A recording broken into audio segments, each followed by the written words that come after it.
Okay. Hello, everyone. Welcome to our weekly Sunday meeting.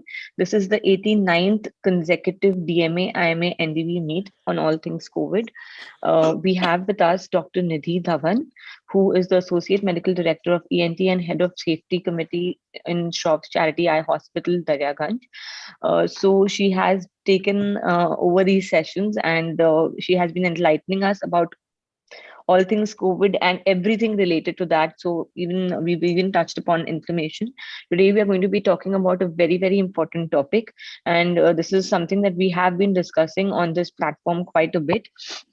And that is about how COVID, the infection in itself, it sort of amplifies every underlying condition that we might have. So this is an important topic of discussion, and I hope we have a good audience today, and we can also have some nice questions at the end of it, so that it helps everyone. Without much delay, I'd hand it over to Dr. Nidhi to conduct the session. Over to you. Thank you so much, Dr. Meenakshi. So we have been noticing throughout the pandemic with each variant, it's not just Omicron and it's not just Delta, that so in Delta specifically, we saw poor diabetes control. With Wuhan original strain, we saw disordered thyroid function. And in every successive wave, we are seeing that whatever is the pre-existing inflammatory condition in the body somehow gets amplified in COVID.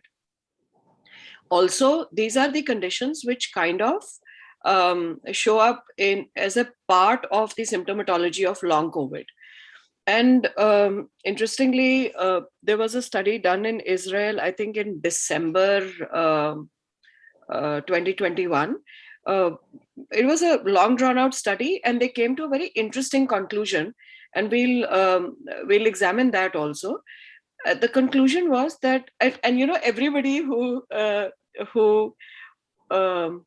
owns a particular condition or area of medicine says COVID uska nahi, COVID uska disease hai. So virologists say it's a viral disease. Epidemiologists say it is a public health disaster. Internists say that it is a disease of the lungs. Immunologists say it is a disease of the immune system, and these people are basic scientists whose main area of interest is mitochondria. So they say that COVID is a disease of mitochondria, that everywhere what you see is on a cellular level or an intracellular level, a mitochondrial dysfunction. So let's first do the update of the global situation and then see how COVID amplifies almost every pre-existing condition. This is just going to kind of begin to introduce the topic. Mitochondria, being such a small organelle, is one of the most critical components in the cell, and has reams of literature. So we can continue with mitochondria for ages, and we'll see if we need to. So if we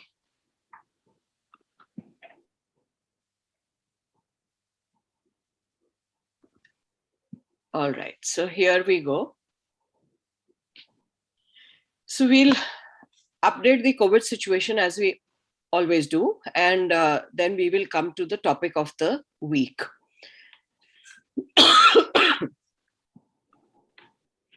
So taking the WHO statistics, we've been cycling between Europe and America as to which one takes the lead. It seems like Europe has taken over. Mostly in the earlier waves, it was US which was leading. That is probably a function of total population, because Omicron has infected everyone. What was fascinating to me was कि अगर किसी को Omicron BA1 हो गया है तो क्या वो BA2 को इम्यून है, और अभी इसकी कोई स्टडी नहीं आ रही है. It would stand to reason that that is so, because basically it is Omicron.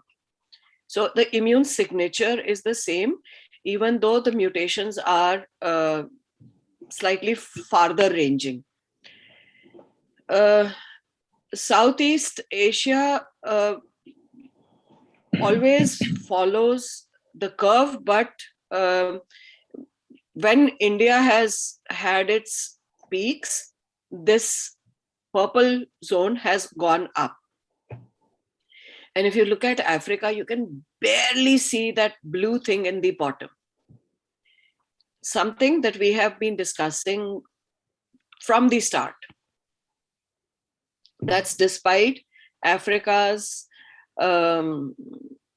HIV status, Africa's poor medical infrastructure, and even then they are doing well. The thing to note is that trends have been similar all over the world. The height of the peak may be different, the time may be a little different, but pattern has been the same in each wave, barring some regional differences where even in our own country, if we see, Kerala hasn't yet completely come down to the baseline. And all other states have. So there are some regional differences, and those require more analysis. I'm sorry. So looking at the variant situation, US and UK 100% Omicron, whether it is BA1 or BA2, as yet no clarity, probably a mix. So when we say that there is, and I'm wondering if I got BA2, that's why I'm saying this. So when you say that, you're repeatedly testing negative, but you are certain that you have COVID, it could be BA2. So if that is so, then these are kind of parallelly running. Whichever one has a higher transmissibility and a higher reach will infect the entire population. In India, we say it is 99% coverage, Japan 99% coverage.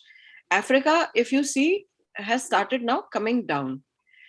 तो यहाँ पर Africa में 100% जा चुका है, और थोड़ा थोड़ा इनके हिसाब से डेल्टा दिख रहा है, लेकिन केस नंबर्स नहीं बढ़ रहे. Italy, there is this unidentified or others, which is nearly 5%. Delta still about 9%.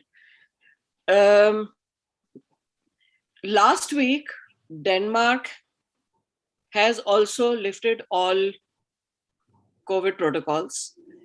जिसको जो करना है करो, no mask mandatory. My projection is that before 4th of July, US also will, lift everything. And once UK, US, and parts of Europe do it, everybody else will follow suit. Because अगर Omicron ने 100% लोगों को infect कर दिया है, तो some level of immune recognition of the virus and some level of, currently even antibodies, but in the long term, T-cell immunity, there is some memory of it. And barring Delta, which was of course a very, very bad variant, you see that in every wave, the symptomatology is a little different and the variants don't cause the kind of havoc the first few variants did. So if we were to see how the key matrices compared, as of this is for UK, December 2020, this is the ancestral Wuhan strain. Then you have these undulating peaks which never really came down, the alpha, the mix, the delta, and then the Omicron. With every wave up, we were discussing that there has been a little bit of rise of deaths in India. Why is that? We'll come to that. But if you see the patients in hospital,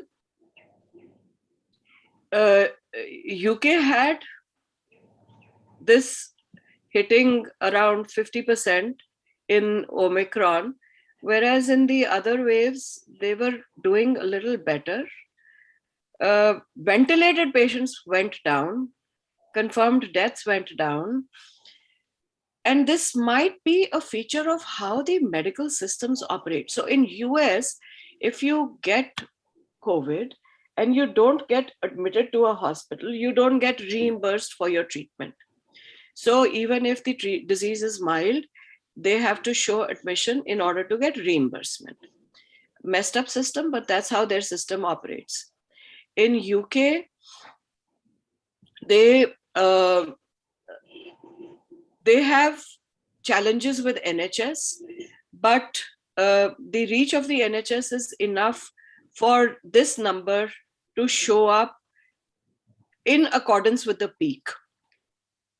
But if you look at the confirmed deaths and patients ventilated, this is a very clean dissociation between the number of deaths and the peak of the disease. US, as I was telling you, the peaks have been clearer. The admissions have been more. Patients in ICU have been more, and ventilated confirmed deaths have been more. That would be a function of poor general health, obesity, and other underlying conditions which get amplified by COVID. So these get attributed to COVID, but it is the general health of the population which is being reflected here. Look at Israel. Where is the peak of cases? And look at where the patients who are admitted or ventilated or deaths are. They are similar to what they have seen in the Delta wave, but it is completely different from the expected numbers from the Omicron wave. So the number of cases were nearly 800% higher, but the number of deaths were about 15% lower than Delta. So there is a complete dissociation between the number of cases and the number of deaths. So here you see that, the peaks are kind of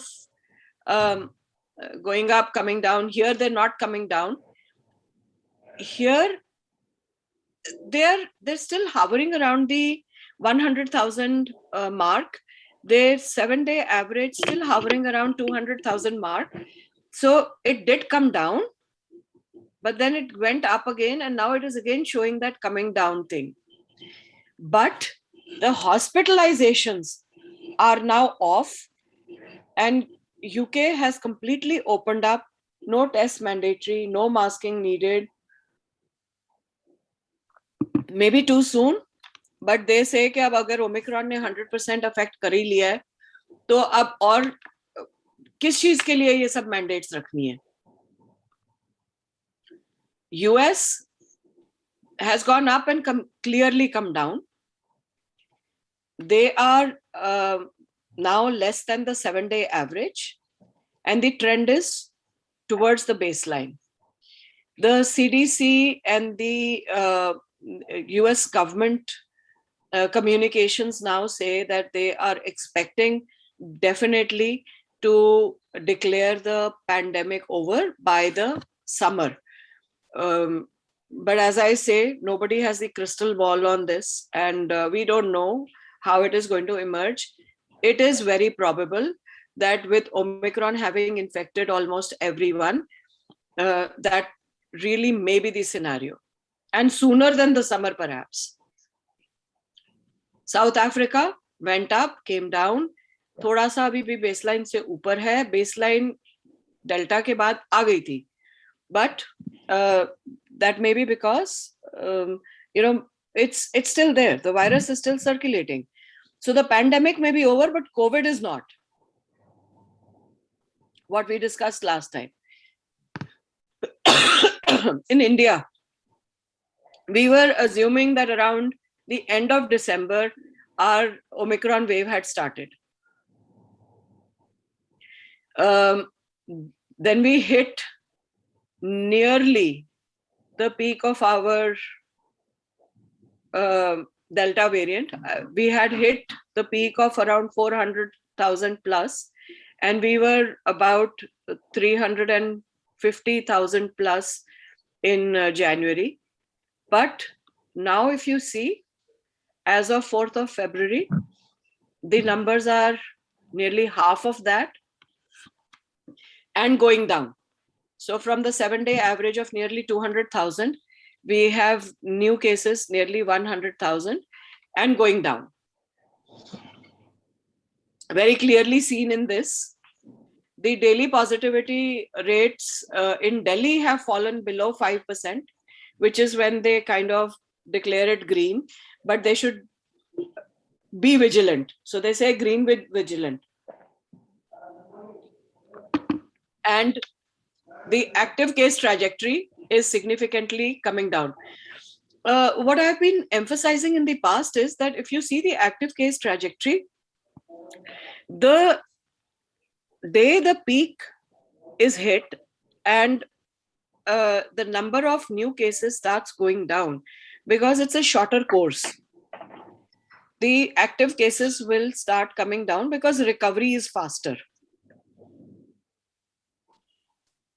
Delhi, the new cases about 2,000, 7-day average about 3,000 and coming down. Maharashtra, new cases about 14,000, 7-day average about 18,000 coming down.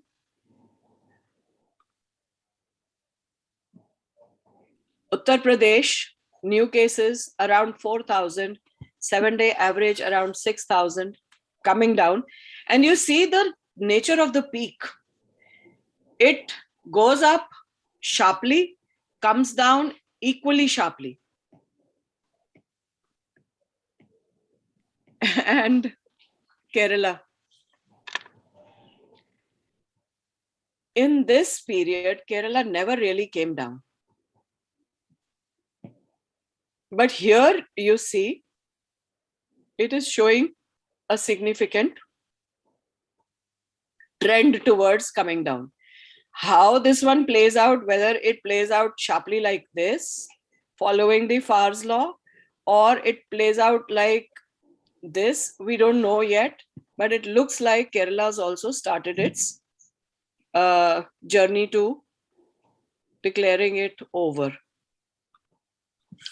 So coming to how COVID seems to amplify everything else in the body, what is chronic inflammation is, and we know, चाहे वो chikungunya है, चाहे dengue है, चाहे COVID है, all these viruses have long drawn out effects which stay for some time. What are those effects and how they play out is different for every individual. So what determines which individual will recover and which will go into long-term dis-ease? I'm not calling it a disease as of now. There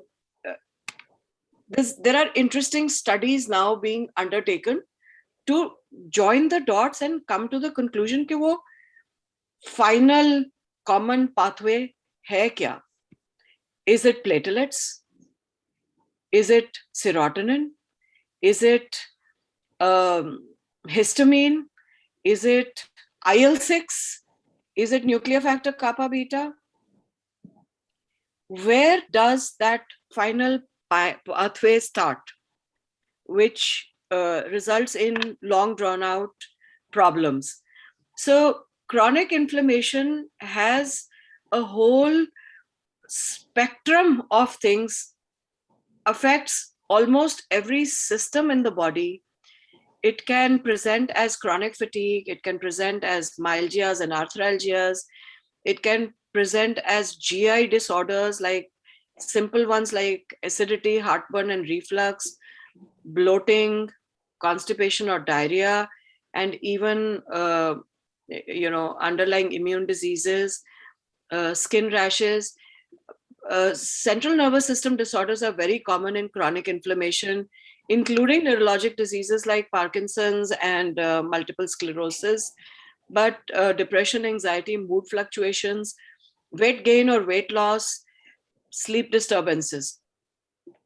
So it is instructional to study what could be happening in chronic inflammation.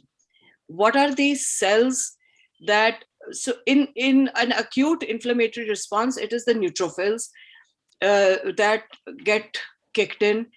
The neutrophilic extracellular traps or NETs which get formed, which trap viral debris and excite an immune cascade from lymphocytes, macrophages, plasma cells, which invade that local tissue.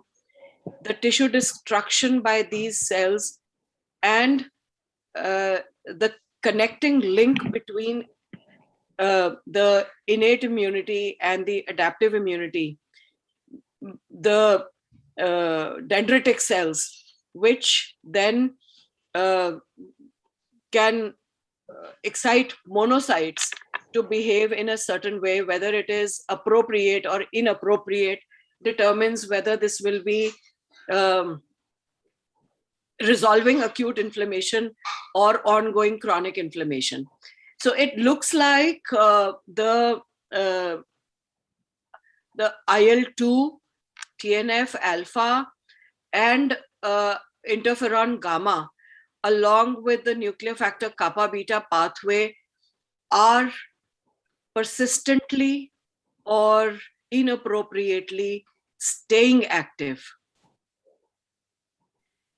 So when acute phase does not get resolved, there is persistent injury or infection, like ulcers that don't heal, or like tuberculosis. When there is prolonged exposure to toxic agents like silica, then there is persistent inflammation. And when there is formation of autoimmune antibodies and autoimmune disease, then there is persistent inflammation.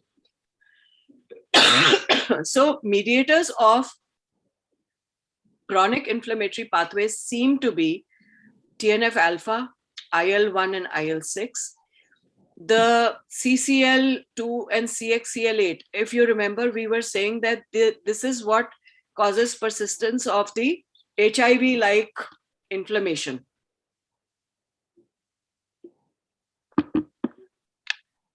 And an HIV specialist had tried Maraviric and said, Maraviric works there and Maraviric will work here because it works on this pathway. Persistent higher levels of histamine and bradykinin, and we've seen this, how it plays out in rhythm abnormalities, in persisting allergies, and the icosanoids, where you can have pain, inflammation. Now, interestingly, at least histamine, bradykinin, and icosanoids can be countered by endorphins. And we all know how we can get an endorphin rush. हमारे को सबको पता है कि अगर हमारे को कोई चीज बहुत खुश करती है after a reasonably moderate activity. So if you go for a run, and if you are turning red, and then you take a few deep breaths, you feel a high, and that's the endorphin high. That's where the pain becomes irrelevant. If you're so whatever you're doing, if you take it to a challenging peak, and that's where your endorphins kick in, or if you're very happy. So taking care of your mental health and taking care of your physical health actually promotes overall well-being. Again, how the COVID virus is working, which pathways it is working on, and it's in the lung, it's in the gut, what mediators it acts through, where do these things go into the hyperinflammatory state, and what those hyperinflammatory markers are. If we see that the T cell, the pathway to chronic inflammation or hyperinflammation is modulated by how old is the host. Younger people have a quick innate immune response and form a memory. They still have active thymus. They do not so much go into hyperinflammation. Smoking has an underlying oxidative stress. Diabetes has underlying metabolic stress. And if the patient is in an inappropriate glucocorticoid milieu, again, there is cellular stress. These amplify the effects of interferons, of interleukins, and of TNF alpha to a persistent hyperinflammation. So, immune reaction of interferon gamma is macrophage activation, which causes autoimmune diseases, tissue damage, and chronic inflammatory tissue damage. The Th2 response of IL-4, IL-5, and IL-13 is acting on the mast cells, eosinophils, and what we discussed, the MCAS, the prolonged allergic response. When we talk about mast cells, it is of note that loratadine works better than cetirizine and fexofenadine. When we talk about the Th17 response, there is relative neutrophilia. And there is slight monocytosis. So in my acute phase reaction, I had relative monocytosis and I had relative neutrophilia, as did my son. And Sanjay had eosinophil and high CRP. Despite this, both my son and I did not show a rise in CRP.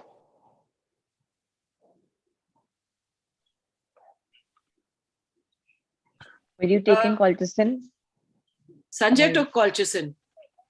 I did not. I took loratadine. Okay. So that's what I'm saying, you know, it is very small pointers to, and all these pointers are important for us to follow. As I was telling you, we should be treating these symptoms and we should be following these signs. And these signs are all around us. अगर हमें पता होगा कि if we know that we have to, so anemia again is one of the things that I am sure you've also seen, that hemoglobin tends to go down. So what sir used to say is that 1 gram to girega in the 15 days, especially in the susceptible ones. Yes. And I'm then seeing it comes that, back without and then treatment. it comes back, and then Without it comes treatment. back. Yeah. So at a molecular level, you're looking at TNF alpha, you're looking at interleukins, you're looking at a lot of molecules.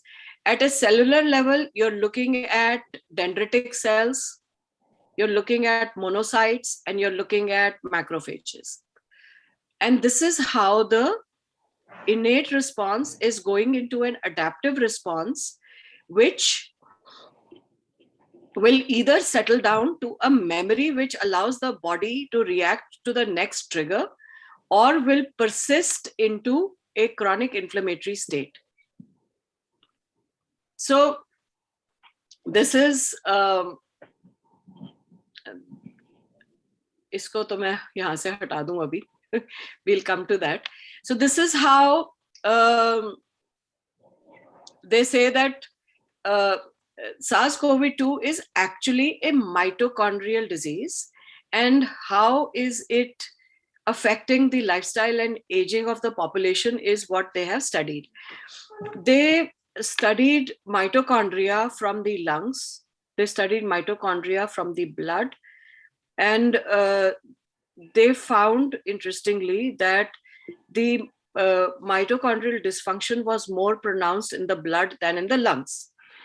So they thought that this is not possible because main pathology to lungs mein hoti hai. This was for the Delta wave. Then they specifically took the immune cells, the neutrophils, the monocytes, the macrophages from the lung tissue, and they examined the mitochondria from those immune cells. And the mitochondria in the immune cells showed dysfunction.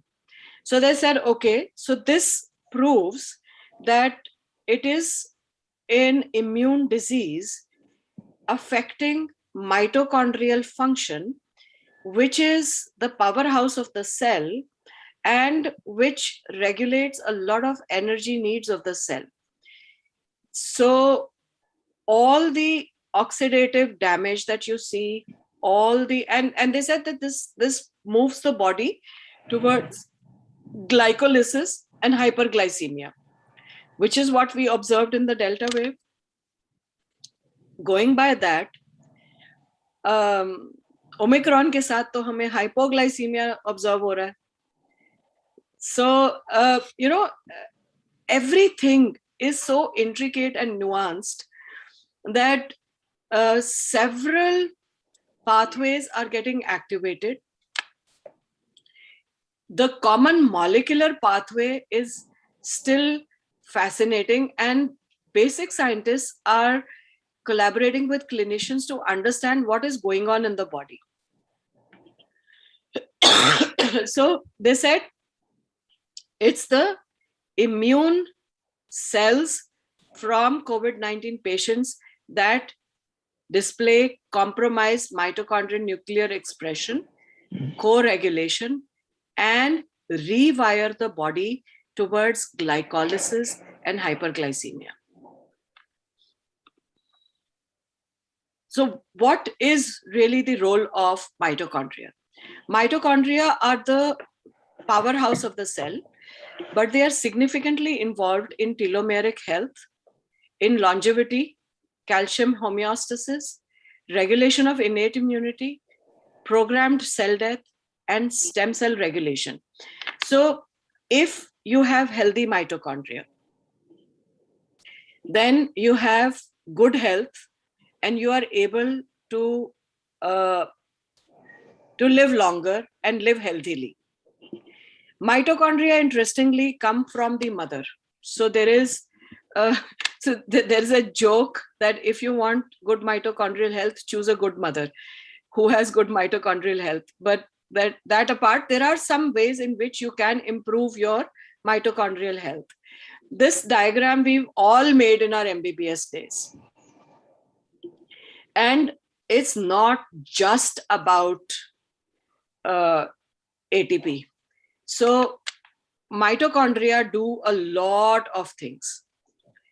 A healthy mitochondrial nuclear communication results in control of inflammation, a balanced immune response, which is skewed towards CD4 and CD8, and a robust B cell response, which means that you will have a good fight with the virus or whatever attacks you when it attacks you, beyond which it will resolve. Now, when aging or age-related diseases cause metabolic imbalance, they also damage the mitochondria. And the damaged mitochondria cannot mop up the free radicals of oxygen. They show immunosenescence. That means there is an aged immune response, which is lower than what is needed, longer than what is expected, resulting in chronic inflammation and a deficient viral response. The mitochondria can be induced to be healthy. And how you do that is by certain lifestyles which promote autophagy, like intermittent fasting or caloric restriction, by some bioactive compounds, mostly antioxidants, physical exercise.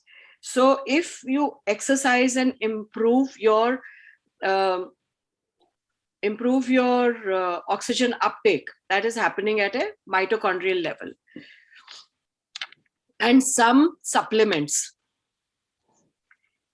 like CoQ10 and NAD, these supplements also improve mitochondrial health. In COVID-19, this central arm is what they are saying has caused mitochondrial dysfunction, and the effects of that are altered oxidative phosphorylation, glutathione depletion,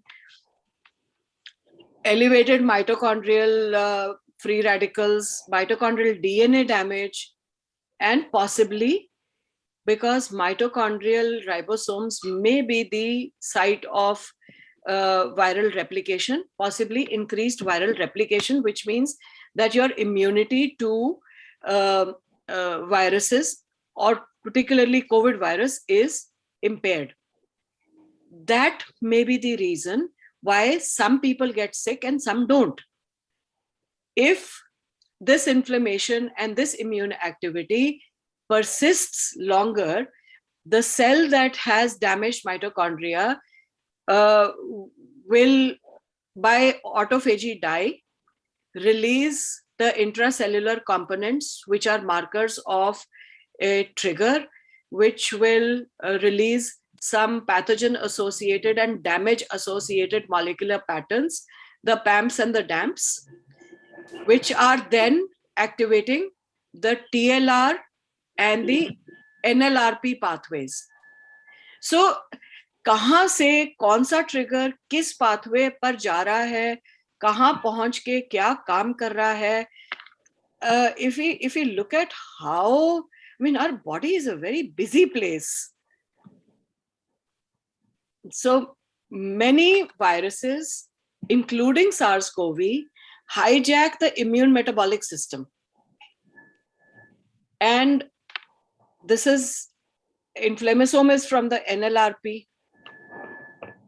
The nuclear factor kappa beta, the HIF1 and the NRF2, all these pathways cause cell death, imbalanced cytokines and interferons, and they increase glycolysis.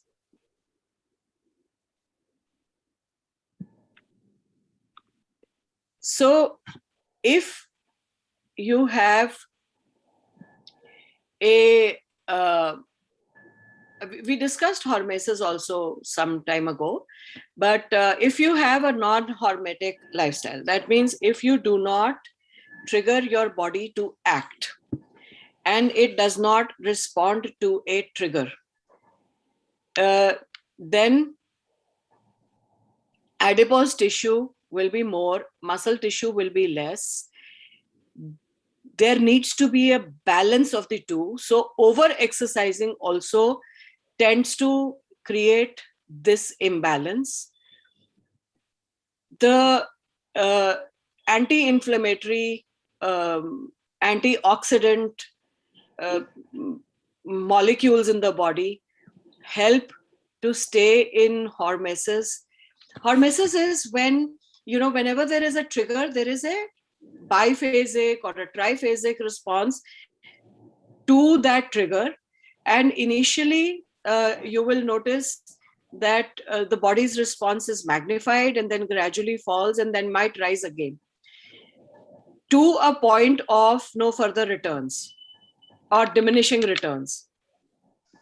So, look, what I say about hormesis is that किसी भी चीज की अति खराब होती है, जो ये कहते हैं ना, this is the exact like graphic representation of that. Absolutely. So when people say na ke so marathon runners got COVID after their long runs. Now they're supposed to be the fittest people with the best aerobic systems. But a long run put their hormesis to challenge and decrease their immunity. So there is a dysfunction at organellar level, and that causes the formation of damage associated molecular patterns, which are internalized by neutrophilic mitochondria, which release inflammatory mediators. And if this is the pathway, it keeps getting amplified to severe COVID, or it can go into long COVID if the initial response is managed well. So innate immune responses are to decrease TNF alpha, to decrease IL-12, to increase IL-10, to decrease natural killer cells, to decrease M1 and increase M2. The green ones are for resolution of acute inflammation. If TNF alpha rises, then you are through the nuclear factor kappa beta pathway going down the path of chronic inflammation, which is mediated by IL-17. Th2 and T regulator cells in the good adaptive immune response will go up and manage it to resolve it in time.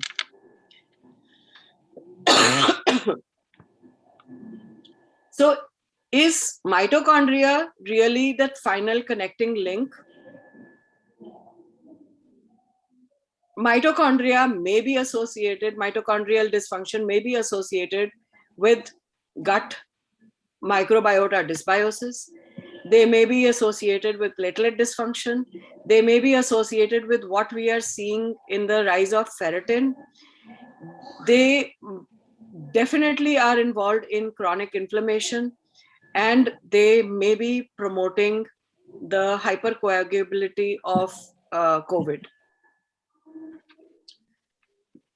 What is common with COVID and aging is the inflammasome or the NLRP response.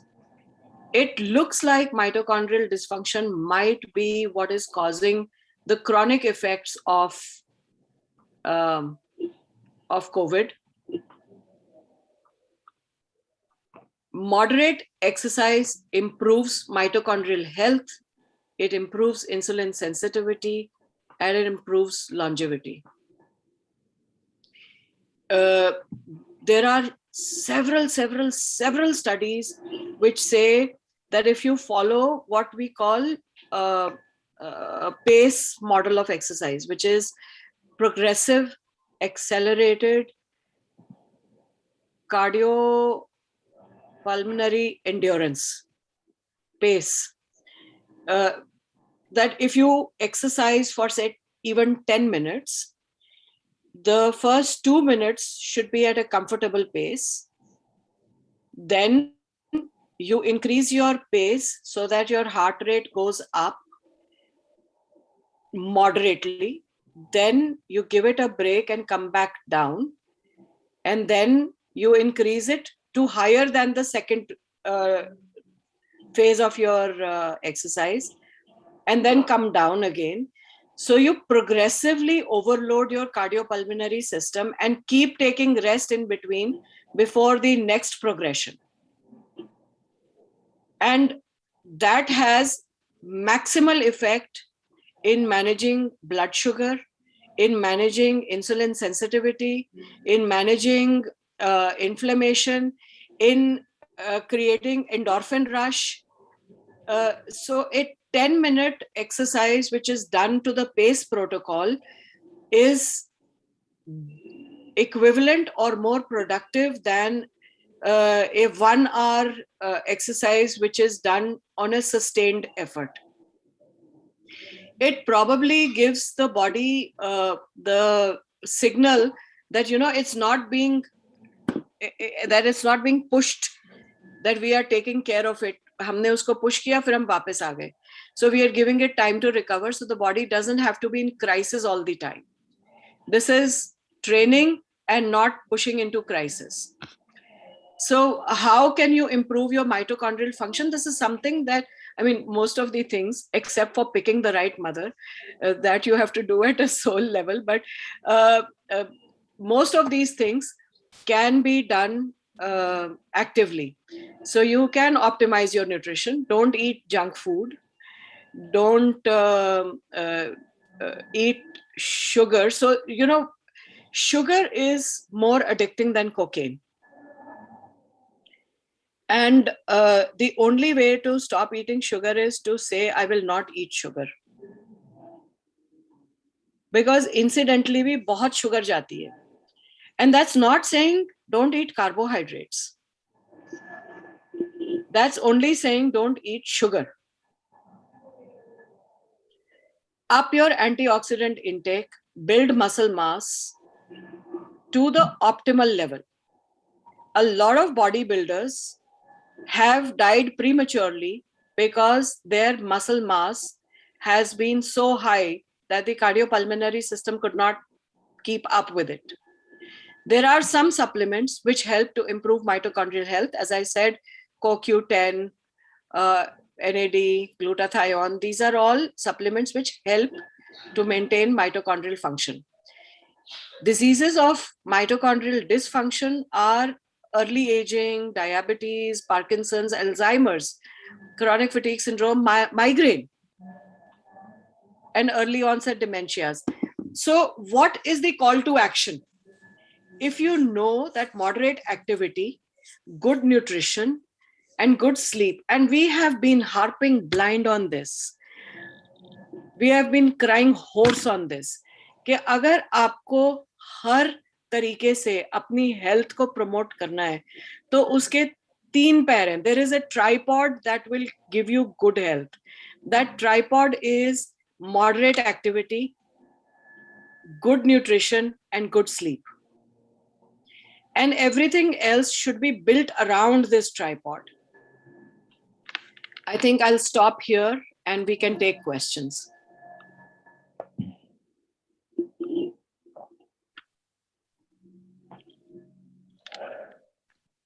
That was a brilliant session, and I think much needed, the need of the hour at the moment, with a lot of people sort of entering that post-COVID phase. This is, you know, in good time, the discussion. And now we are open for questions. So if there's anyone here who would like to raise a question or initiate a discussion, the floor is now open. And आज वही बात हो गई doctor Meenakshi के कोई questions नहीं है तो या तो बहुत अच्छा रहा या बहुत ही बुरा रहा? नहीं नहीं, बहुत ही बुरा तो नहीं था. It was definitely very good. Sir ये कहते थे या तो सब कुछ सर से ऊपर चला गया या फिर सब कुछ It समझ was आ गया. wonderful session, Dr. Nidhi, today. Thank you, sir. Thank you, sir. I've been Session is watching always and very listening. This is what I am doing every day. Sir वो questions नहीं है ना, इसलिए we are It was laughing wonderful के session, and actually COVID is causing, as it is, you said, the neutrophilia and monocytes are getting deranged. Ji. My understanding also, the clotting and thrombocytopenia is also one of the major issues which is being seen. I don't know, what is your take on to this? Sir, interestingly, it is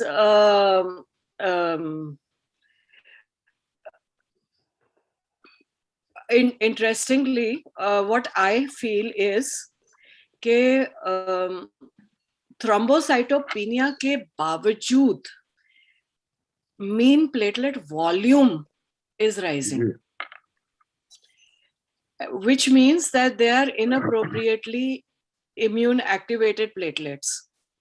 So cellular level पर तो बहुत सारी चीजें हो रही हैं. Correct. Which are being, and you very rightly highlighted the mitochondrial changes which are occurring. Is also one of the major concerns. Madam, ji. you have mentioned about the increasing the body mass muscles. जी. In fact, I am a young person, and I have tried many times. My mother was healthy, but my father was my same. Then what to do? My all brothers are all have the good muscle mass. So I feel, and there is this lady who had a doctor. I think she's from US, who had, and she has a protocol also. She had multiple sclerosis. She's 6 foot tall, very skinny, and she's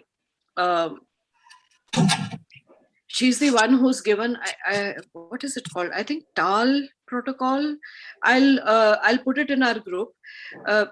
So she came up with this idea that you can be skinny fat. So building muscle requires you to challenge muscle, and anybody who challenges muscle, you will build it to the capacity that your body can support. And जैसे doctor Meenakshi ने कहा ना कि हर एक चीज की अत खराब है, तो अगर हम ये कहें कि आपके बॉडी कॉम्पोजिशन के साथ आप किसका एग्जांपल दें, आर्नल्ड श्वार्ट्जनेगर जैसे मसल बनाओ, तो आपके लिए वो ठीक नहीं है. लेकिन अगर आप ये कहो कि मैं कुछ कर ही नहीं सकता, तो वो भी ठीक नहीं है. हमारे नेबरहुड में एक सरदार जी हुआ करते थे. I think he died at the age of 95 or 98 or something. He used to run a neighborhood school for underprivileged children. उनसे फीस नहीं लेते थे, उनको बैठ के पढ़ाते थे, लेकिन उनका लाइफस्टाइल का सबसे बड़ा जो वो सर्दी हो या गर्मी हो, उस टाइम पर हमारे नेबरहुड के जो टेरेसेस थे वो इंटरकनेक्टेड होते थे. You could practically see what is happening in your neighbor's house, and it was a closely knit community. So उनका जो वो होता था, वो रोज सुबह स्क्वाट्स करते होते थे, even at that age, till the last day, when we heard that he's no more, he used to do squats, and he used to do वो जो डंडे घुमाने वाला जो शोल्डर रोटेशन का इंडियन क्लब्स होते हैं ना, वो करते थे. तो जो आपकी बॉडी के लिए अप्रोप्रिएट है वो एक्टिविटी आप करिए. अगर आप आज सिर्फ 5 मिनट कर सकते हैं तो आप 5 मिनट करिए. 5 मिनट को बढ़ा के 15 मिनट करना है तो प्रोग्रेसिव एक्सेलरेशन करिए. And that's what is going to create the best body that you can live in. don't go by global standards, don't go by comparisons, compare only to your baseline health. Yes, that is good. Yes. Yeah. I am running 71 and I have not diabetes and not even hypertension. See sir, dekhiye.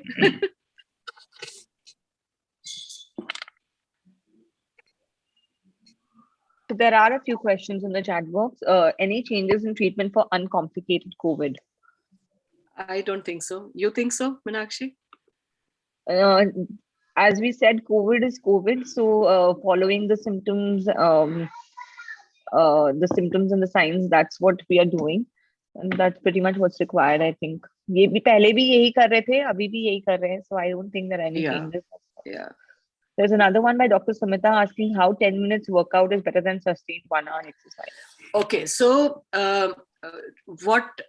this protocol is called progressive accelerated cardiopulmonary endurance. Jab hum say, I'll take the example of treadmill. If you are walking on the treadmill for 10 minutes, the first 2 minutes, even on the programmed workouts, is warm up. The warm up is supposed to improve circulation and get your heart to a level higher than your resting heart rate. You do that, and then you enter the exercise session. So if you do for 1 minute, you do आपने अपना warm up किया 4, 5, 6 की speed पर, आप जो first session करोगे उसको 6.5, 7 की speed पर करो, तो आपका हार्ट रेट उस वार्म अप के हार्ट रेट से ऊपर चला जाएगा. आपकी सर्कुलेशन और इंप्रूव करेगी, आपका ऑक्सीजन अपटेक इंप्रूव करेगा, आपकी ऑक्सीजन डिमांड इंप्रूव करेगी, तो आपका माइटोकॉन्ड्रियल डेंसिटी इंप्रूव करेगी. जब आपके माइटोकॉन्ड्रिया इंप्रूव करते हैं, सेलुलर सिग्नलिंग इंप्रूव करती है, तो आपका माइटोकॉन्ड्रियल हेल्थ बेटर होती है. Telomeres become longer. With good mitochondria, the telomeres become longer. Now, if you sustain at this level, you are putting the body under an oxidative stress, because beyond that point, due to the hormosis, the oxygen free radicals will increase. At that point, you come down, you take a few deep breaths, you bring your heart rate down, you improve your oxygenation. Once you have settled to the warm-up heart rate, you do another 2 minutes at a level which was higher than the first 2 minutes block, so that आपने वो किया था 7 पर, अब आप उसको 8 पर ले जाइए या 8.5 की स्पीड पर ले जाइए. Doing this progression tells your body that you can do that progression. 1, it improves circulation, improves oxygen uptake. 2, it increases endorphins, improves circulation. 3, coming back down to a non-resting warm-up level tells your body कि ये fight or flight वाली situation नहीं है. It tells your body that we are just training, we are not moving into crisis, so we don't have to go into persistent inflammation. And these protocols have been shown to have the best results for insulin sensitivity, for weight loss, and for control of chronic inflammatory conditions.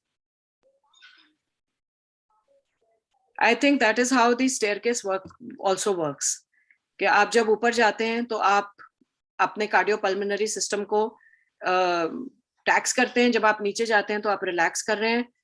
अगर आप रुक नहीं रहे हैं तो आप sustain कर रहे हैं एफर्ट को with every staircase up and down, and that's one of the most effective time efficient ways to improve your general health. Excuse me, can you explain about this availability of NAD glutathione? This is at a molecular level in the mitochondria, ma'am. वही मैं कह रही थी कि अगर मैं बहुत detail में जाऊंगी तो हम इसके ऊपर किताबें लिख सकते हैं. But we'll not leave this here. We'll do it in the next talk, the molecules that are in the mitochondria and how we can improve that health.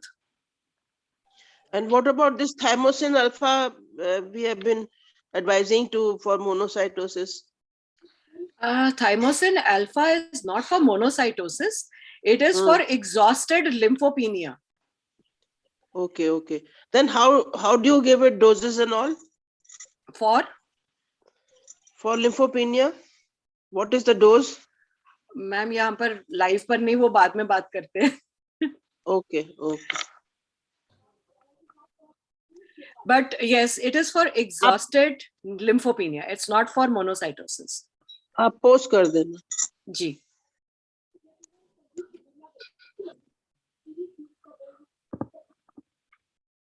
Thank you. On the YouTube live, there is somebody called I am Rajendra. He's saying something, but he's not asking the question. Vaccination can affect your gut immune system if you take all 3 doses.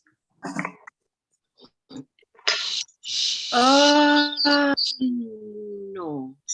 What is your take on that, Dr. Meenakshi?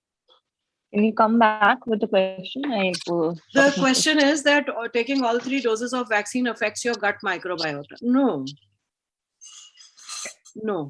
Again, it would just be sort of, sort of exaggerating the underlying issue. Yes. That's all that it would do, is what I feel. So you said it in a very sophisticated manner. When I take my sessions, it's for the general public. So जो मैं कहती हूँ कि जो दबी भी बीमारियां होती हैं उनको उभारती है COVID. That's how I sort of explain it to them. So if there is any underlying issue, I think that yes, the COVID or the vaccine might precipitate some issues there.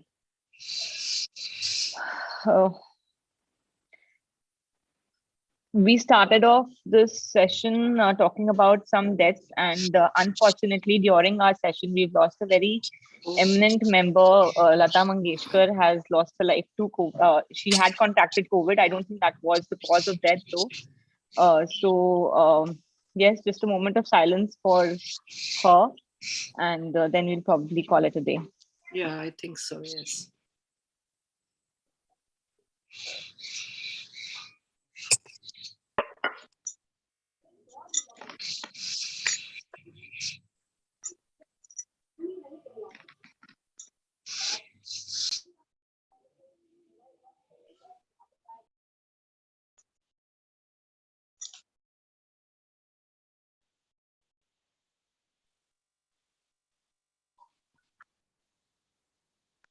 Thank you all for joining us in this moment of solidarity for Lata Mangeshkar, who's just taken a new birth, jaise sir hamesha kehte the. Thank you everyone for joining in. A big thank you to Dr. Nidhi for being with us and so efficiently carrying on this session on behalf of Dr. K.K. Agarwal. And a big thank you again to all of you for joining in and keeping the show alive. We'll be back next week with another show.